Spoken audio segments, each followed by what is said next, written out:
Oak City Move is a podcast on WKNC's 88.1 FM HD1 Raleigh where we highlight people and organizations creating positive change in the Triangle and beyond. Oak City Move can be heard on air every other Monday on 88.1 FM HD1 Raleigh or online at wknc.org/listen. For episodes and more information, go to our blog at blog.wknc.org or follow us on SoundCloud at WKNC 881.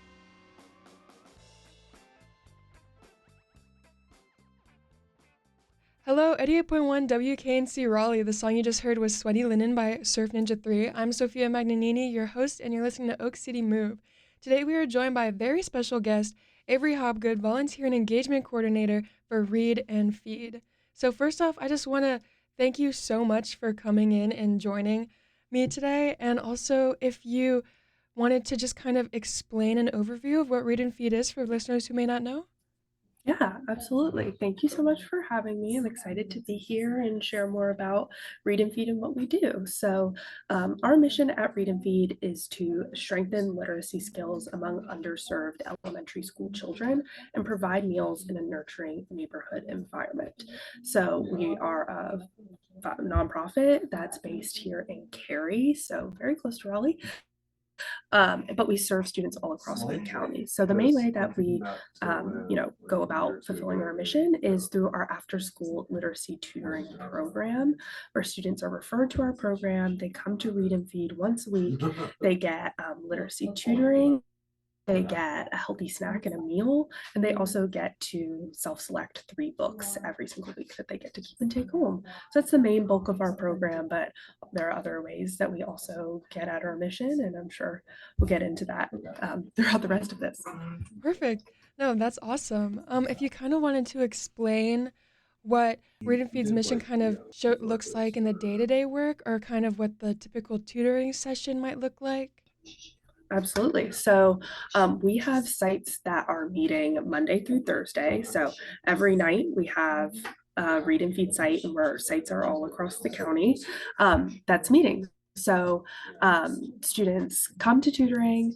They have a snack for the first few minutes of their session where they get to sit down with their tutor, enjoy some goldfish in a juice box or that, catch up with their Read and Feed friends, and that really helps to kind of set the tone for transitioning into the rest of the session. So they first have that snack time, and then they have about 15 minutes of a game time. So they'll break up to their groups. Ideally, it's our students are one student to one tutor. We have that one-on-one model. And they'll select a literacy game, and we of course provide all of our sites with the materials that they need.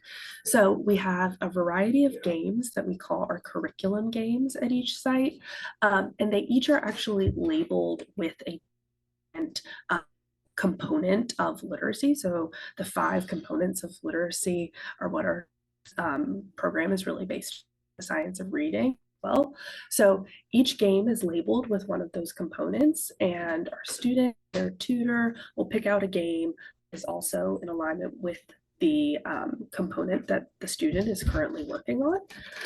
So they'll play that for the first 15 minutes or so. Here's an example of one right here. This is Zingo, and as you can see, it's got little phonics reading sticker on the top. And so they'll play their game for about 15 minutes. And then they actually, after the game, transition to our 1-minute progress check. Our progress checks are, again, each one is based on one of the components of reading. And they're just quick little 1-minute checks that are designed to help us see where our student is at with that component of literacy and how they're progressing every single week. And that check is designed to just take 1 minute so that our students don't feel like they're sitting down to take a test or have any dread around it. It's just super fast, 1 minute, and helps us measure that data week to week to see where they're at. And then for the rest of the session, the student and the tutor will pick out a book from their book club bins, or what we call them. They'll both have a copy of the book, and they'll spend that time reading together. So it might look more like the student most of the reading, and it might look like in some cases the tutor is really stepping in to help the student through reading the book. Just it's based on wherever that student is at, and of course with the goal of getting them to that point of the student is reading the majority of the book. And then at our sites, the majority of them are students on their way out the door will get their bagged take-home meal or their hot take-home meal that of course they'll then enjoy at home. But that is what a typical session consists of. That's awesome. And it also sounds like you guys are creating such a nice and inviting community for the kids to come into, Mhm. which I feel like is really important. And also just the way you guys Yeah. were describing how you kind of work on literacy, it is Mhm. much more engaging than what maybe a typical like school day would look like, which I feel Yeah. like is also really, really important. And Yeah. you kind of answered what my next question was going to be, but how do you measure or observe improvement in the students' reading and confidence skills? Mhm. I know you were saying that you guys did the 1 minute little quizzes. Is there anything else, Mhm. or like as you guys kind of go on throughout the Mhm. sessions? Yeah. So that, like I mentioned, that little progress check is our main component for measuring our students' progress and things like that. And it also helps to provide us with data at the end of the year on our student improvement and things like that. So yeah, each check, each component of literacy, there's phonemic awareness, phonics, fluency, vocabulary, and comprehension. Each component has its own progress check that is designed to sort of course, as I mentioned, measure the progress for that specific component. So for example, the fluency passages are small reading passages that help us where we can, gauge the number of words or what line a student should have gotten to that can help us to measure whether or not they have sort of mastered that skill. And mastery is what a student has to show certain progress check before we move them to the next component and work on that next component. And mastery isn't just they did it one good to go. They've got to do it a minimum number of times continuously in a row for however many weeks for us to really be sure that they have improved in that skill and are ready to move on to the next. So it provides us a good overview of where our kids are at, and our awesome program coordinators who are members who go out to all of our sites to make sure things run well every week are reviewing our student progress check data that our tutors fill out on a little sheet that they're provided with every week to everything is going smoothly, see if we have a child who, hey, we them on this, but they're actually immediately doing really great on it. Maybe we should move them to the next component, or vice versa. Maybe a child's struggling with something and it might be best if we move them back a component. We have them reviewing those every week to make sure that all of our students are working on the skill that they really need to be working on at the time. So it's great data for us to keep progress and also for us. We were able to see from our progress check data that last academic year, 100% students showed some level of measurable improvement through that data. So it's really beneficial for everyone for us to have that.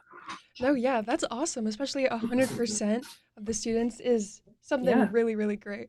And also the way you're talking about earlier, where you guys are doing it in a way where it's not like they're taking a test. So then right. it's kind of much more inviting. Like they aren't getting as frustrated. It's something that they want to keep coming back and kind of working at, which is really awesome. And I also love when you're saying that they get to pick a book of choice.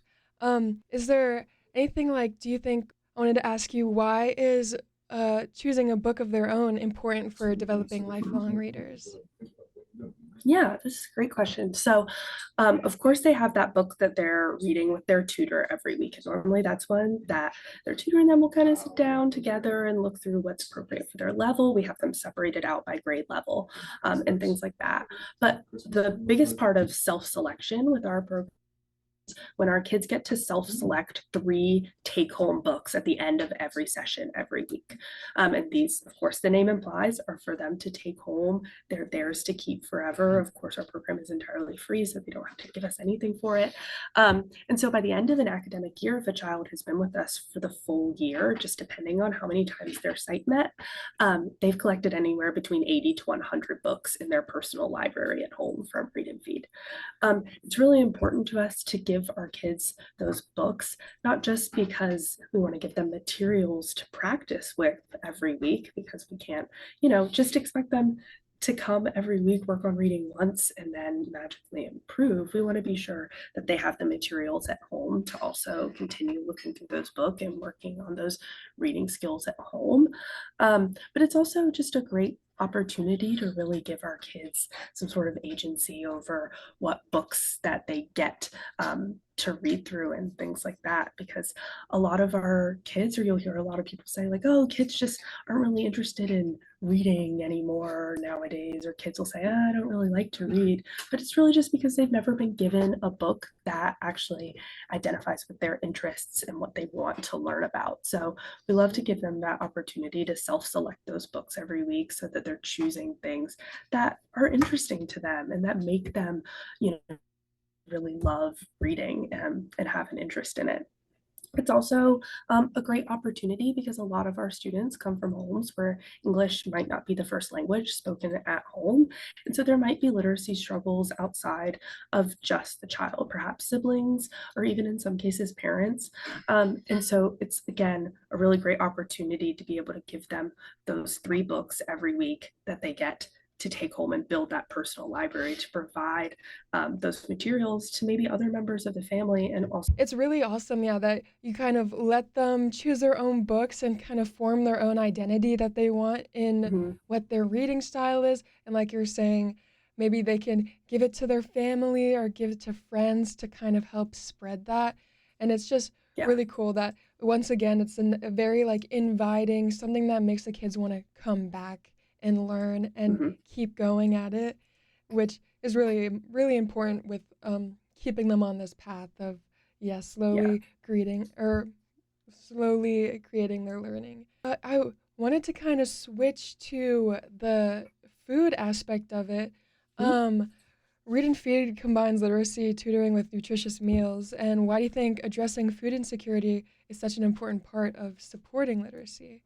Yeah, this is a great question. A lot of people tend to get more caught up in the read part of the program and kind of forget about the feeding part. But we do think we're not just, an organization that's focused on literacy. We're also focused on that food insecurity aspect as well.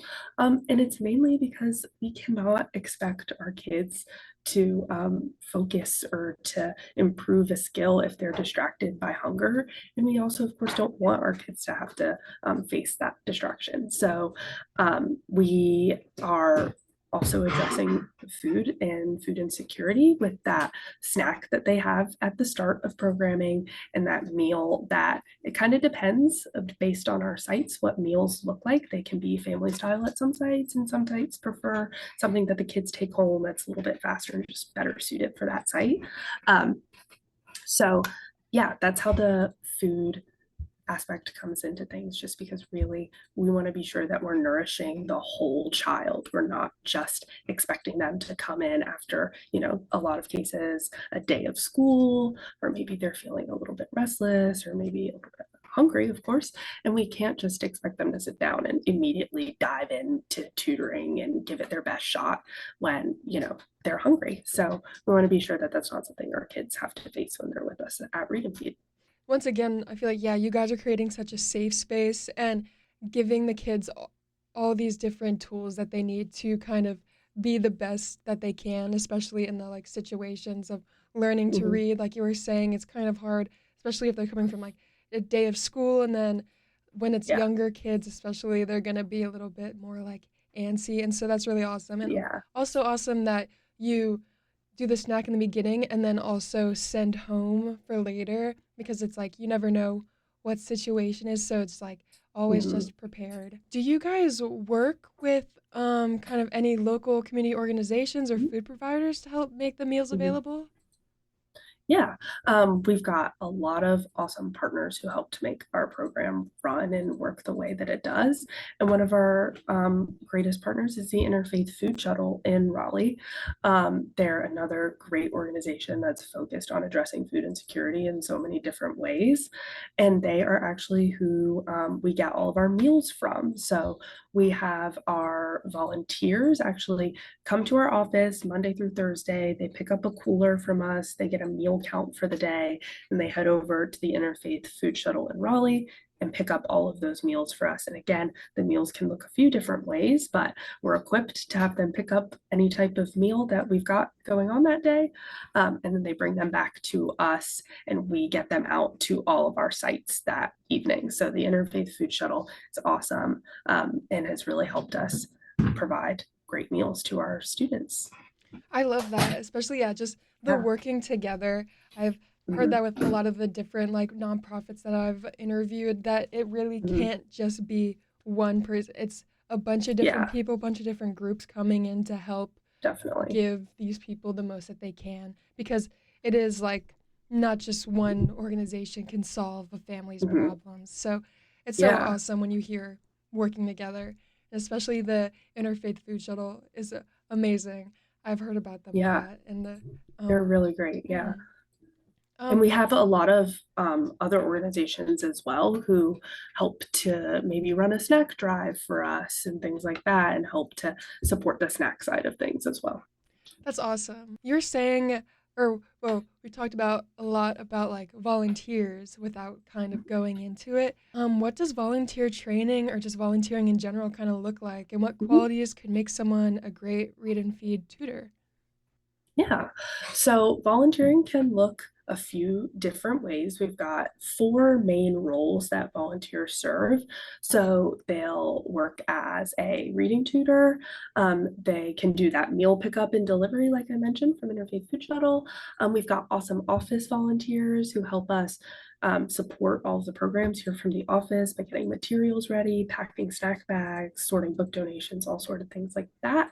And then we've also got our mobile classroom RV drivers. So we have a small fleet of RVs that we've actually converted into mobile classrooms. Ooh. And we've got RVs that at some of our sites, our RVs go out directly to high need neighborhoods and they set up programming right there. So our kids literally walk out of their front door and come to read and feed tutoring for the week at the RV.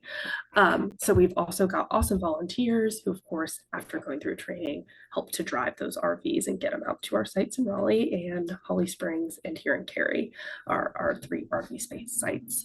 Um, so volunteer training, every single one of our volunteers goes through a volunteer orientation, which is just a quick 30-minute virtual situation where we run you through the history of Read and Feed, and our founding and all our mission, our values, and things like that. And then we share all of the options for volunteering with everyone, just so everyone's aware of what's out there for them. They're not comfortable tutoring or don't have the time to tutor right now. There are plenty of other things that they can do to help. So everyone goes through that orientation call, and then based on what they'd like to do after that, there's some different steps for training. So our tutors, of course, get a separate tutor training as well. It's again virtual. It's about an hour and a half, and it's with our awesome training and curriculum specialist, Mandy. Mandy was a second grade teacher in Wake County Public Schools for about 30 years, and then she was like, yay, I finally get to relax. And we decided, nope, you have to come help us here. So she's awesome. And she walks all of our tutors through training. And that is really going over every possible thing they need to know about how a session runs, all of the materials that they'll use, just different general guidelines and things like that. So that we do the volunteer orientation, and then we do the tutor training. And then of course, if someone is interested in driving one of our RVs, we have a separate training for that and make sure that they are completely comfortable doing that, and that our fleet manager is completely comfortable with them driving it. And then also, of course, we've got some background checks that have to happen if you do decide to tutor and things like that. But I'd say the main qualities that make someone a great read and feed tutor is just someone who is excited about helping our students with their literacy challenges, and someone who's willing to learn about how the program works.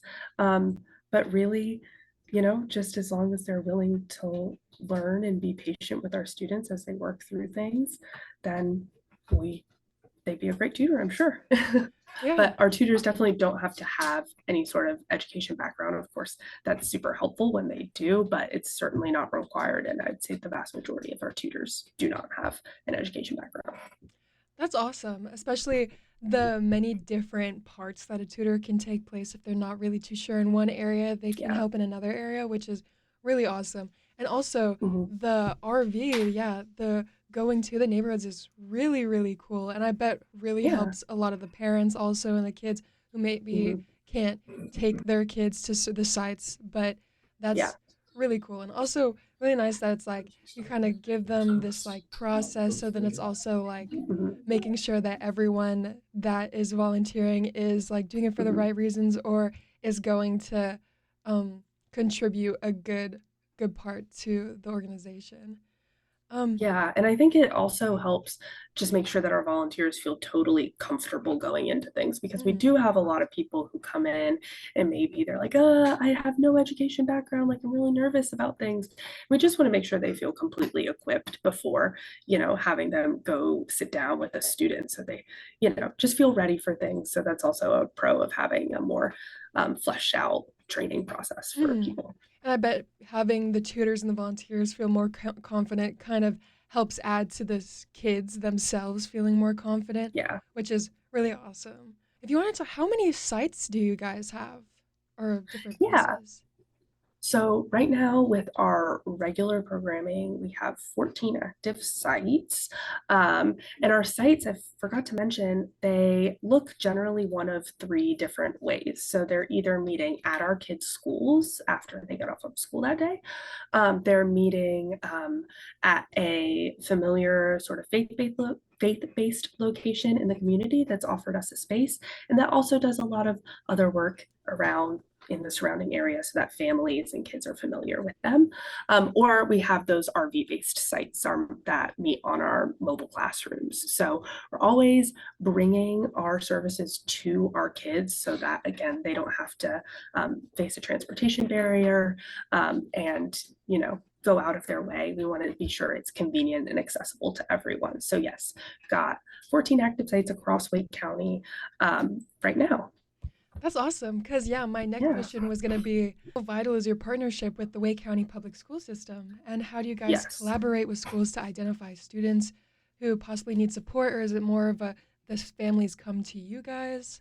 Or, Yeah, so we absolutely rely on our partnership with Wake County Public Schools. It's super essential to our program because we love that there are plenty of awesome readers in the county, but we want to be sure that we're reaching the students who really need that extra bit of support with our services. And the best way to do that is by being a partner of the school system and having the ability to have the teachers and the social workers who know these kids, know their needs, and know their general situations, so that we can really be having the students referred to us who are the best possible fit for our program. So we work in that partnership to have teachers refer kids to us. They fill out a sheet that tells us their needs and sort of where they're at, so we can gauge their sort of starting point within our program. But we really, really rely on that partnership with Wake County Public Schools to get our students and make sure we're getting the students who are the best fit for what we're offering.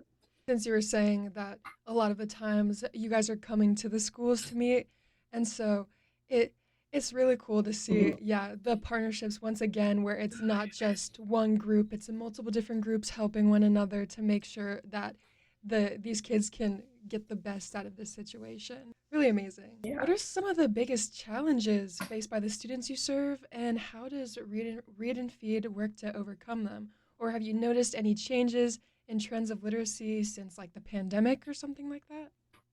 Mhm.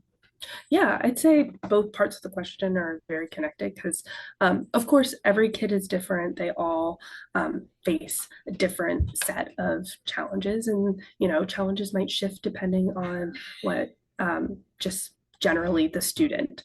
And so, but I would say we are and have been seeing still the effects of COVID learning loss and having during the pandemic, kids get really foundational years of their education in a have it completely disruptive and you know obviously very untraditionally laid out.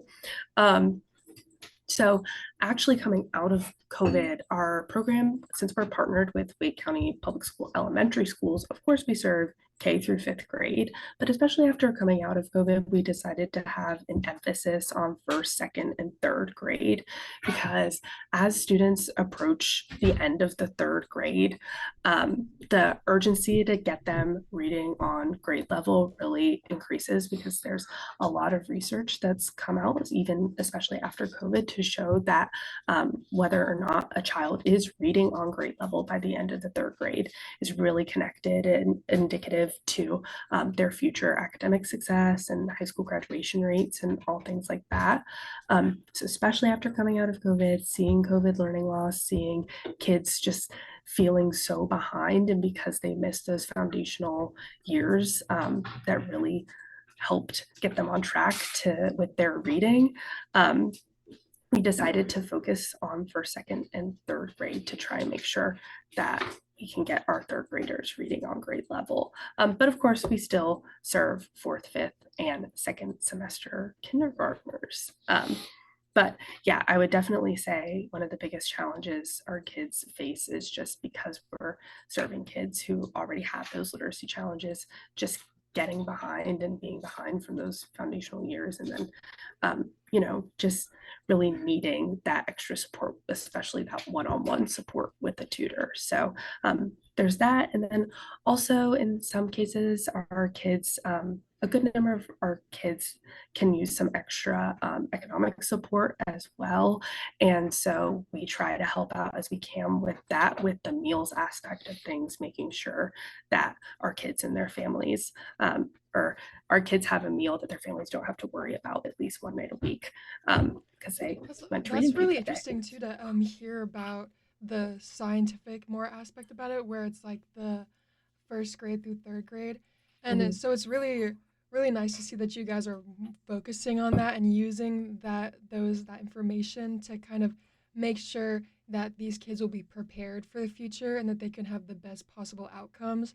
And it's also just really Mm-hmm. important that you guys are providing both economic help as well as educational, because even though both are very important in themselves, it's really awesome that you guys are doing those things together and really trying to make sure that these kids are being set up for success. As we kind of Yeah. come up towards the end of our chat, um, for people who are listening and who want to support Read and Feed, what are the best ways to get involved? Volunteering, donations, advocacy? And also, are there any upcoming events, drives, or initiatives that our listeners should know about? Yeah, so I would say the best way to get involved with us is, of course, through volunteering. And of course, we're always looking for reading tutors are our biggest needs as we strive to have a one on one model at all of our sites. We, of course, have to have the number of tutors equal to students to make that happen. So we are always looking for volunteers. You can visit our website at just readandfeed.org and figure out how to get involved there by clicking on our volunteer tab. So volunteering is a great option. Of course, we're always extremely grateful for any sort of financial support that people are willing to give. And actually right now, as we're approaching the end of the year and it's sort of fundraising season, we actually are able to match any financial donations that are given right now, dollar for dollar. So it's a really great time to double your financial impact.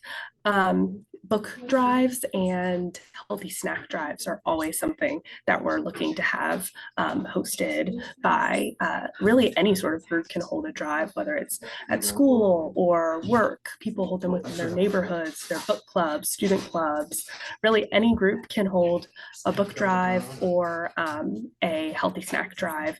They're very easy to set up and can always be arranged by emailing info, info, at readandfeed.org org, and they're a pretty low impact thing to in terms of effort to a lot of impact for us, but to arrange. So I'd say those are the main things that are always super helpful. And of course, just word of mouth. And this is a great tool for that, of course. But spreading the word about who we are and what we do is always really, really helpful as That's well. awesome. Well, thank you so much for Yeah. coming on and chatting with me about this Yeah. the amazing organization that Read and Feed is. You guys Yeah. are doing just amazing things and probably are helping so many children and families kind of have less of a burden and also have a greater chance at a good future, which is just awesome. Mm. Yeah. Uh, Well, thank you so much for having us. We're glad to be able to chat with you and share a little bit about us. Thank you so much. So, as we come up on the end of our episode, I just want to thank Avery so much for coming in and talking to me about everything that Raid and Feed does. It's an amazing organization, and I think you guys should all go check it out. Maybe go see if you can volunteer, see if you can host some drives. I know I might. So, yeah, let's just get on to it. But thank you all for listening to Oak City Move. Once again, I'm your host, Sophia Magnanini. And if you're interested in listening to this episode again or to past episodes of the show, you can go to wknc.org/podcasts. Make sure to tune in to our show every other Monday on WKNC 88.1 FM Raleigh. Have a great day, y'all.